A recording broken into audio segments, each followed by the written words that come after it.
Dear students, last video में हमने discuss किया था general properties of D glucose, ठीक। और आज के वीडियो में हम डिस्कस करेंगे general properties of D fructose. अब ये डी फ्रक्टोज को हम लिवोलोज या फ्रूट शुगर भी कहते हैं। फ्रूट ज़्यादातर फ्रूट्स में पाई जाती है, इसलिए इसको हम फ्रूट शुगर बोलते हैं। लिवोलोज क्यों बोलते हैं? क्योंकि इसका सोल्यूशन जो होता है वो ऑप्टिकली एक्टिव होता है और नेचर में वो लीवोरोटेटरी होता है। लीवोरोटेटरी से मतलब आप लोगों को पता ही होगा, स्टीरियोकेमिस्ट्री आपने फर्स्ट सेमेस्टर में पढ़ी है कि अगर कोई सोल्यूशन जो है वो प्लेन पोलराइज्ड लाइट के प्लेन को लेफ्ट हैंड साइड में या एंटी क्लॉकवाइज डायरेक्शन में रोटेट कर देता है तो वो सोल्यूशन हो जाता है, वो होता है लीवोरोटेटरी। तो इसलिए ये सोल्यूशन जो है इसका लीवोरोटेटरी और लीवोरोटेटरी है, इसीलिए हम इसको लिवोलोज बोल रहे हैं, ठीक है। अब इसमें एक चीज़ जो सबसे ज़्यादा इंपॉर्टेंट यहीं पर आ जाती है, लास्ट वीडियो में मैं डिस्कस करना भूल गई थी कि ये जो डी फ्रक्टोज में जो डी है या डी ग्लूकोज में जो डी है उसका क्या मतलब है। और फ्रक्टोज के कंसर्न में तो ये क्वेश्चन कई बार पूछा हुआ भी है।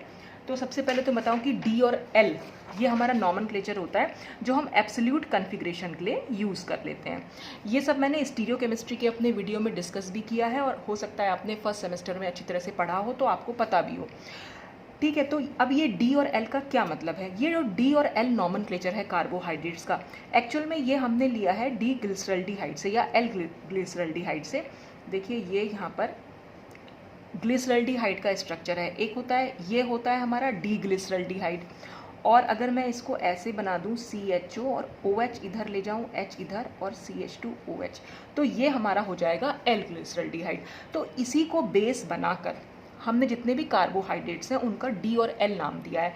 अब वो कैसे दिया है तो इसमें हमें देखना क्या होता है कि जो ये CH2OH यानी जो बॉटम कार्बन है, बॉटम कार्बन से ठीक ऊपर वाली कार्बन, देखिए ये जो होता है ये कार्बन होती है। यहाँ पर ये मैंने शो नहीं किया हुआ है, जनरली हम शो नहीं करते हैं, स्ट्रक्चर को हम इस तरह से बनाते हैं। ये सब स्टीरियोकेमिस्ट्री में भी मैंने डिस्कस किया हुआ है।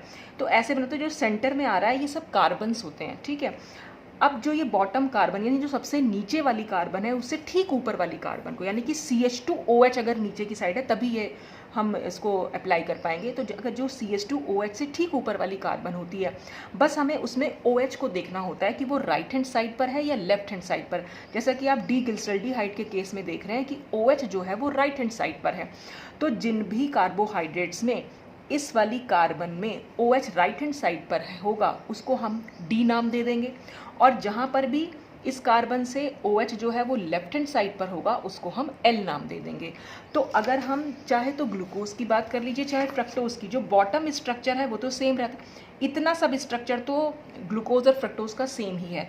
तो हमें खैर सबसे मतलब नहीं है, हमने देखा नीचे CH2OH, उससे ठीक ऊपर वाली कार्बन देखी, क्योंकि उससे ऊपर वाली कार्बन में OH जो है वो राइट हैंड साइड पर है, इसलिए हमने इसको नाम दे दिया डी फ्रक्टोज। और ठीक ऐसा ही आप ग्लूकोज के केस में भी देखेंगे। ग्लूकोज में भी कार्बन से जो ये OH है यानी जो फर्स्ट अगर हम बॉटम कार्बन को फर्स्ट नंबर दे दें तो जो सेकंड कार्बन हुई उस पर OH राइट हैंड साइड पर है, इसलिए हमने ग्लूकोज में भी उसको डी ग्लूकोज बोला, ठीक। तो क्वेश्चन जो फ्रक्टोज के केस में आता है वो ऐसे आता है कि फ्रक्टोज का सोल्यूशन जो है लीवोरोटेटरी है, फिर भी हमने उसे डी नाम क्यों दिया है?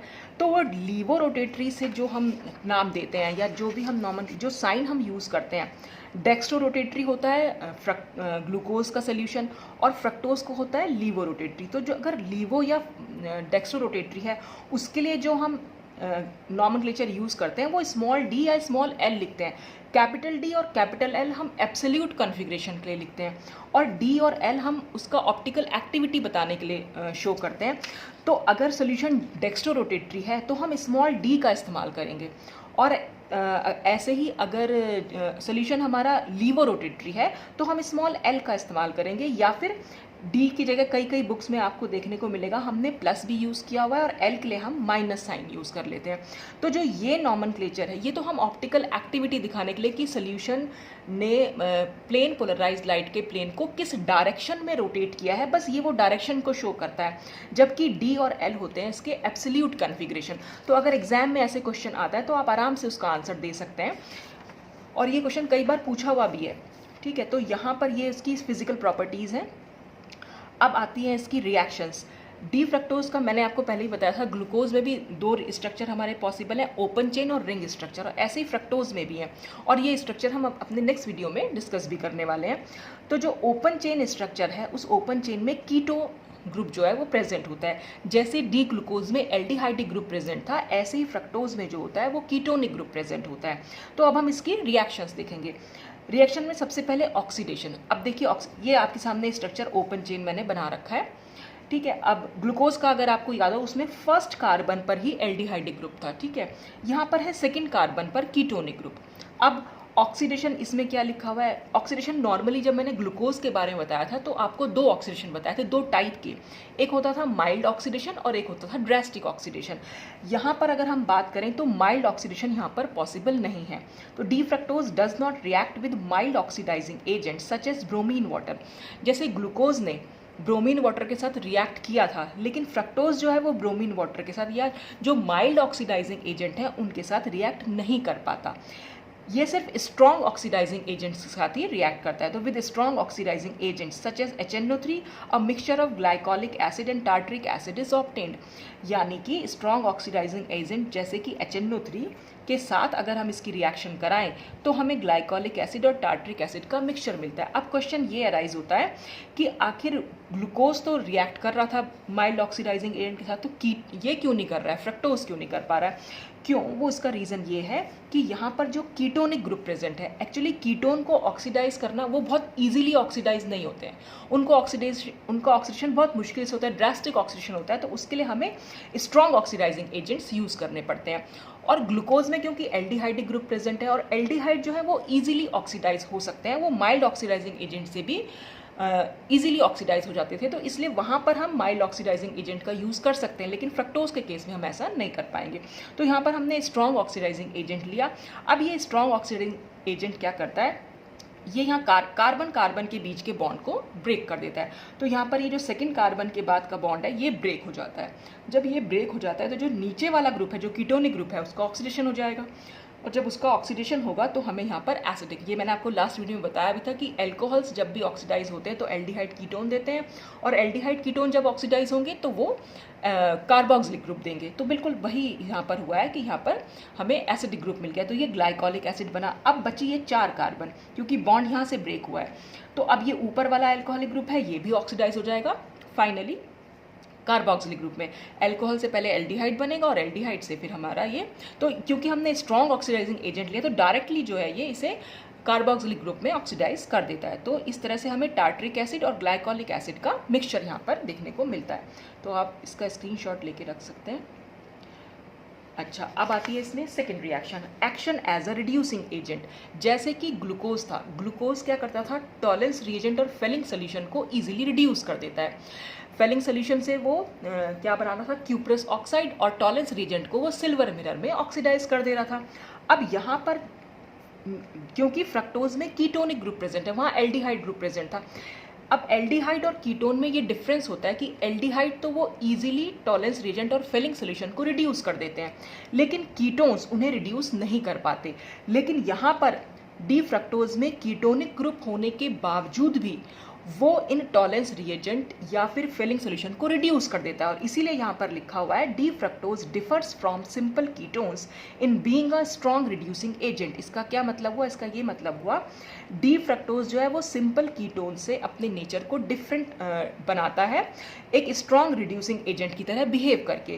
क्यों बना रहा है वो, इसका रीज़न है it is due to Lobry de Bruyn van Ekenstein rearrangement. आपको ध्यान हो, मैंने लास्ट वीडियो में जब हमने ग्लूकोज के बारे में बात की थी तो मैंने ये लोब्री डी रीअरेंजमेंट था वो बहुत डिटेल में डिस्कस किया था। तो आप चाहेंगे तो पहले आप वहाँ जाकर पहले वो वीडियो देखिएगा कि क्या हो रहा है उसमें, और वहाँ पर आपको मालूम पड़ेगा कि फ्रक्टोज क्यों ये स्ट्रॉन्ग रिड्यूसिंग एजेंट की तरह बिहेव कर रहा है। या स्ट्रॉन्ग रिड्यूसिंग एजेंट का क्या मतलब होता है, जिसके साथ भी इसकी रिएक्शन होती है उसको तो वो रिड्यूस करेगा और खुद जो है वो ऑक्सीडाइज हो जाएगा। तो सिंपल कीटोन्स वो रिड्यूसिंग एजेंट की तरह बिहेव नहीं करते हैं, और इसमें कीटोनिक ग्रुप होने के बावजूद भी वो रिड्यूसिंग एजेंट की तरह बिहेव कर रहा है। रीज़न है उसका लोब्री डी रीअरेंजमेंट। लोब्री डी रीअरेंजमेंट में नॉर्मली होता क्या है कि ग्लूकोज, जैसे ग्लूकोज हो, फ्रक्टोज हो या मैनोज हो, ये सब रिएक्शंस देते हैं, ये वाला रीअरेंजमेंट देते हैं। जो वीक एल्कलाइन मीडियम होता है ये इसमें क्या करते हैं, जैसे अगर लास्ट वीडियो में मैंने ग्लूकोज के बारे में बात की थी, ग्लूकोज उस वीक एल्कलाइन मीडियम में, एल्कलाइन मीडियम जो क्षारीय माध्यम होता है जिसको हम कहते हैं, उसमें क्या करता है, ग्लूकोज जो है फ्रक्टोज, मैनोज और ग्लूकोज का एक मिक्सचर बनाता है, ठीक है। अब ठीक यही काम फ्रक्टोज भी करता है। फ्रक्टोज को ये एल्कलाइन मीडियम मिलता कहाँ से है? ये एल्कलाइन मीडियम इसको मिलता है टॉलेंस रिएजेंट और फिलिंग सोल्यूशन से। मैंने आपको पिछली बार वीडियो में, ग्लूकोज वाले वीडियो में ये बिल्कुल डिटेल में डिस्कस किया था कि टॉलेंस रिएजेंट क्या होते हैं और फिलिंग सोल्यूशन क्या होता है। तो उन सब में वो एल्कलाइन मीडियम होता है, तो वो एल्कलाइन मीडियम फ्रक्टोज को मिल जाता है। अब फ्रक्टोज उस एल्कलाइन मीडियम में ये लॉबरी-डी रीअरेंजमेंट शो करता है, और ये शो करने के बाद फ्रक्टोज जो है ग्लूकोज में, मैनोज में चेंज हो जाता है। अब ग्लूकोज और मैनोज में क्योंकि एल्डिहाइडिक ग्रुप प्रेजेंट है, तो जो वो एल्डिहाइडिक ग्रुप है वो उन टॉलेंस रिएजेंट और फिलिंग सोल्यूशन को रिड्यूस कर देते हैं। तो इसी वजह से जो डी फ्रक्टोज है वो ये रिड्यूसिंग एजेंट की तरह बिहेव कर पाता है। तो यहाँ पर आपने इतना लिखने के बाद मैंने यहाँ पर लिख दिया है क्लियर कि last paragraph of this rearrangement will be written here. मतलब कि जो मैंने लास्ट वीडियो में आपको जब ये लॉबरी-डी रीअरेंजमेंट बताया था, तो उसमें उस रीअरेंजमेंट का जो लास्ट पैराग्राफ है उसमें मैंने ये डिटेल में डिस्कस किया भी था कि फ्रक्टोज क्यों रिड्यूसिंग एजेंट की तरह बिहेव करता है। वो टॉलेंस रिएजेंट और फिलिंग सोल्यूशन के साथ पॉजिटिव टेस्ट देता है। पॉजिटिव टेस्ट देने का मतलब वो टॉलेंस रिएजेंट और फिलिंग सोल्यूशन को रिड्यूस कर देता है। और क्यों रिड्यूस करता है? क्योंकि उसमें ये रीअरेंजमेंट है। तो ये बहुत इंपॉर्टेंट क्वेश्चन है, एग्जाम में कई बार पूछा जाता है कि फ्रक्टोज में कीटोनिक ग्रुप होने के बावजूद भी वो स्ट्रॉन्ग रिड्यूसिंग एजेंट की तरह क्यों बिहेव करता है। तो आपको यहाँ पर ये पूरी लाइन लिखने के बाद आप लास्ट वीडियो देखिएगा, और उसमें जो लॉबरी-डी रीअरेंजमेंट है उसका जो लास्ट पैराग्राफ है वो आपको यहाँ पर लिखना है, ठीक है। अब आता है नंबर 3 रिडक्शन। रिडक्शन जैसे ग्लूकोज में होता था माइल्ड रिडक्शन और ड्रेस्टिक रिडक्शन, वो सब यहाँ पर होगा। अब देखिए यहाँ पर जितनी भी आगे रिएक्शंस आएंगी उसमें मैंने कहीं कोई लैंग्वेज यूज़ नहीं की है। लैंग्वेज मतलब जो ये लाइन्स लिखी हुई होती है, ये लैंग्वेज आप खुद से लिख सकते हैं, क्योंकि मैंने ग्लूकोज में ये सारी लैंग्वेज यूज़ की हुई है इसलिए मैंने नहीं लिखा। और अगर नहीं भी आपको याद होनी है तो बहुत इजीली आप अपनी लैंग्वेज में इसको लिख सकते हैं। देखिए अगर आपको हिंदी में लिखना है तो आप लिख सकते हैं कि डी फ्रक्टोज पैलेडियम या सोडियम बोरोहाइड्राइड या सोडियम एमेल्गम के साथ रिएक्ट करके डी ग्लूसीटॉल और डी मैनिटॉल फॉर्म करता है, ठीक है। अगर आपको इंग्लिश में लिखना है तो आप लिख सकते हैं D fructose on reduction with palladium और सोडियम बोरोहाइड्राइड और sodium amalgam with water forms D glucitol and D mannitol, ठीक है। ये बहुत इजी लैंग्वेज है। आपने रिएक्टेंट का नाम लिखा, आपने जिसके साथ रिएक्ट कराया उसका नाम लिखा, इन दोनों की रिएक्शन से ये फॉर्म हो गया, ठीक है। तो आप इंग्लिश में भी इसको बहुत इजीली लिख सकते हैं और हिंदी में भी। और अगर आपको बिल्कुल वर्ड टू वर्ड याद ही करना है तो जो लैंग्वेज मैंने ग्लूकोज में यूज़ की है, बस आपने क्या करना है, डी ग्लूकोज की जगह वहाँ पर डी फ्रक्टोज यूज़ करना है, और जो डी ग्लूकोज में प्रोडक्ट बने थे बस उन प्रोडक्ट को चेंज कर देना है।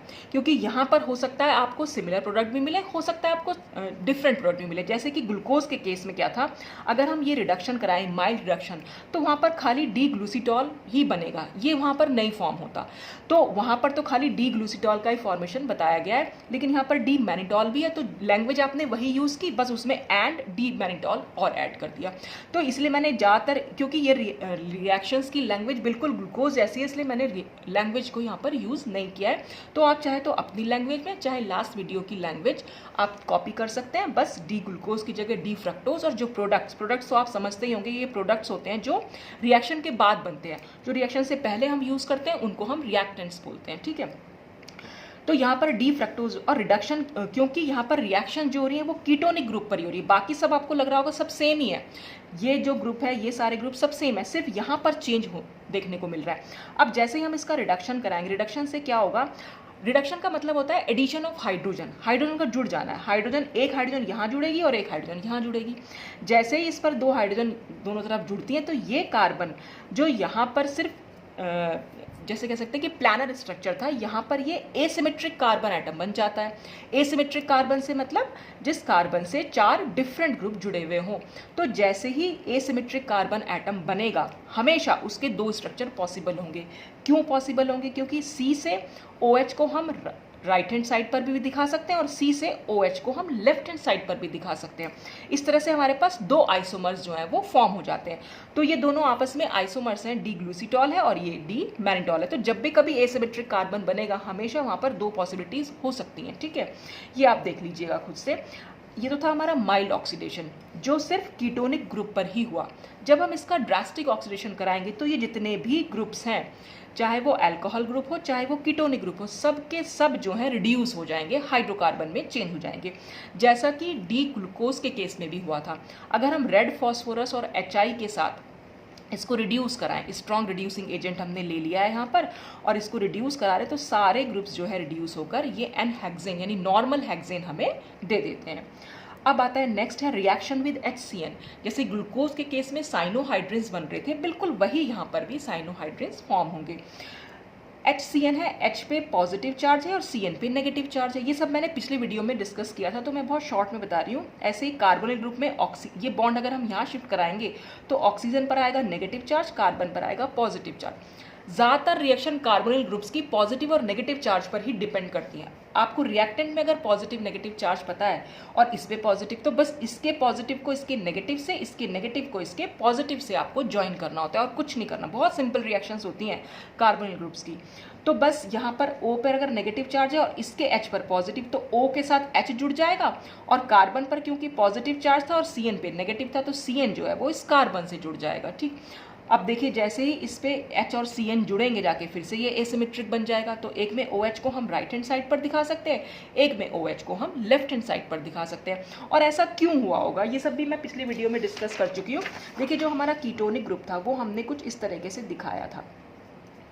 तो ये एक प्लानर स्ट्रक्चर होता है, जैसे हम इसको यहाँ पर मूव करा देंगे तो एकदम प्लेन में आ जाएगा। ये इस पे पॉजिटिव है, इस पे नेगेटिव है। तो जब ये एक प्लेन, ये सारे बॉन्ड्स जो हैं वो प्लेन में बने हुए हैं, तो अब जो न्यूक्लियोफाइल H+ और CN-, चाहे तो आप H को देख लीजिए चाहे CN को, वैसे न्यूक्लियोफाइल का जो अटैक होता है उस पर कैसे हो सकता है प्लानर स्ट्रक्चर पे, या तो ये कार्बन के ऊपर से, मतलब इस प्लेन, जो ये प्लेन है या पेपर का प्लेन समझ लीजिए, पेपर के प्लेन के ऊपर से अटैक कर सकता है या पेपर के प्लेन के नीचे से अटैक कर सकता है। तो दो ही इसके पास पॉसिबिलिटी है और दोनों पॉसिबिलिटी से यहाँ पर जो प्रोडक्ट बन के आ रहा है वो कुछ इस तरह से हम पेपर पर शो करेंगे कि एक में हमने CN को लेफ्ट हैंड साइड पर दिखा दिया, एक में CN को राइट हैंड साइड पर, या हम ये भी कह सकते हैं एक में OH राइट हैंड साइड पर है, दूसरे में OH लेफ्ट हैंड साइड पर। तो दोनों के दोनों जो है साइनोहाइड्रिन्स बनते हैं और नाम इनके यहाँ पर लिखे हुए हैं।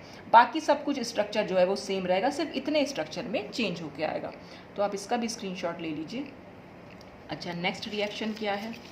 Next reaction with hydroxyl amine. अब चाहे हाइड्रोक्सिल एमीन हो, सेमी कार्बाजाइड हो या फिनाइल हाइड्रोजीन हो, ठीक है, यहाँ पर जो भी रिएक्शन कार्बोनिल ग्रुप के साथ होंगी उनमें हमेशा H2O निकालना है और बाकी जो बचा हुआ है वो सब इस कार्बन डबल बॉन्ड के साथ ऐड जाना है। देखिए हाइड्रोक्सिल एमीन क्या होती है, हाइड्रोक्सिल ग्रुप ये है, एमीन ये है, NH2OH होता है। तो मैंने H2 को पहले लिख दिया ताकि हम इजीली इसको याद कर सकें। यहाँ से वाटर का मॉलिक्यूल निकल, क्योंकि कीटोनिक ग्रुप पर ही रिएक्शन होनी है, तो ऑक्सीजन यहाँ से और H2 यहाँ से ये निकल जाएगा और ये NOH ग्रुप जो है C डबल बॉन्ड से जुड़ जाएगा, तो ऑक्साइन बन जाता है। यहाँ पर ग्लूकोज के केस में डी ग्लूकोज ऑक्साइन बन रहा था, यहाँ पर डी फ्रक्टोज ऑक्साइन बनना है। तो बहुत इजी रिएक्शन और इजी लैंग्वेज आप इसमें यूज कर सकते हैं। फिर reaction with semi carbazide. Semi carbazide होता है NH2NH C डबल बॉन्ड हो, NH2 यहाँ पर भी वाटर निकलना है, ये वाटर निकाला और जितना ये सारा ग्रुप है वो हमने यहाँ पर जाकर जोड़ दिया, तो ये डी फ्रक्टोज सेमी कार्बाजोन बना। फिर ऐसे ही फिनाइल हाइड्रोजीन के साथ रिएक्शन जिसमें ओसाजोन, फाइनली जो है वो ओसाजोन फॉर्म होते हैं। जैसे कि पहले फिनाइल हाइड्रोजन को जब हमने यूज़ किया तो सिंपल यहाँ से H2 और ये ऑक्सीजन ये तो निकल जाएगा और ये NNHC6H5 इस कार्बन से जुड़ जाएगा, NNHC6H5, तो फिनाइल हाइड्रोजोन बन जाएंगे। लेकिन जब हम इस फिनाइल हाइड्रोजोन को फिर से हम फिनाइल हाइड्रोजन के साथ यानी एक्सेस यानी अधिकता ले लें अगर हम फिनाइल हाइड्रोजन की, तो हमने यहाँ 2 मोल्स ले लिए, फिर से रिएक्शन कराई, तो अब की बार क्या होगा, यहाँ वाले ग्रुप भी, इसमें भी फिनाइल हाइड्रोजन का जो मोल है और कैसे ऐड हो रहा था ये सब कुछ मैं लास्ट वीडियो में डिस्कस कर चुकी हूँ। उसमें भी हम जो है एनिलीन और अमोनिया निकलती है, हालांकि थोड़ी सी मैकेनिज्म डिफरेंस होती है, लेकिन क्योंकि फाइनल जो ओसाजोन बनता है वो बिल्कुल डी ग्लूको ओसाजोन जैसा होता है। ओसाजोन फ्रक्टोज भी वैसा ही बनाता है जैसा कि ग्लूकोज बनाता है। अगर आप फाइनल स्ट्रक्चर देखेंगे तो दोनों का सेम होता है। तो एग्जाम में ऐसे कभी नहीं आएगा कि फ्रक्टोज कैसे बनाएगा ओसाजोन, वहाँ पर आता है ओसाजोन फॉर्मेशन। तो आपको डी ग्लूकोज के में मैंने ओसाजोन फॉर्मेशन को पूरा डिटेल में डिस्कस किया है विद मैकेनिज्म। तो अगर ओसाजोन फॉर्मेशन आता है पूरा तो मैकेनिज्म के साथ आपको वहीं से लिख देना है पूरा का पूरा, तो इसलिए मैंने यहाँ पर मैकेनिज्म को दोबारा से डिस्कस नहीं किया। फिर आता है एक्शन ऑफ एल्कलीज, और एक्शन ऑफ एल्कलीज में फिर से वही लॉबरिडी रीअरेंजमेंट यहाँ पर होता है। तो ये वीक एल्कलाइन मीडियम इसको मिलेगा फ्रक्टोज को, और ये डी ग्लूकोज और डी मैनोज जो है वो फॉर्म कर लेता है। और क्योंकि देख रहे हैं ग्लूकोज और मैनोज में, क्योंकि जो ग्लूकोज और मैनोज होंगे वहाँ पर जो होगा इनका, ये मैंने CH2OH नहीं गलत, ये CHO हो जाएगा, ये यहाँ पर ये CHO आएगा, ये गलत बनाया हुआ है ये, क्योंकि ग्लूकोज के स्ट्रक्चर में यहाँ पर CHO होता है, एल्डिहाइडिक ग्रुप होता है, यहाँ पर एल्डिहाइडिक ग्रुप कर लीजिएगा आप। तो ये ग्लूकोज और डी मैनोज यहाँ पर बन के आते हैं। तो जब ये डी ग्लूकोज और डी मैनोज, क्योंकि वहाँ पर एल्डिहाइडिक ग्रुप, और एल्डिहाइड आप कैसे लिखेंगे, बस इसको CHO कर लीजिएगा, ये मैंने गलती से लिख दिया है यहाँ पर, ठीक है।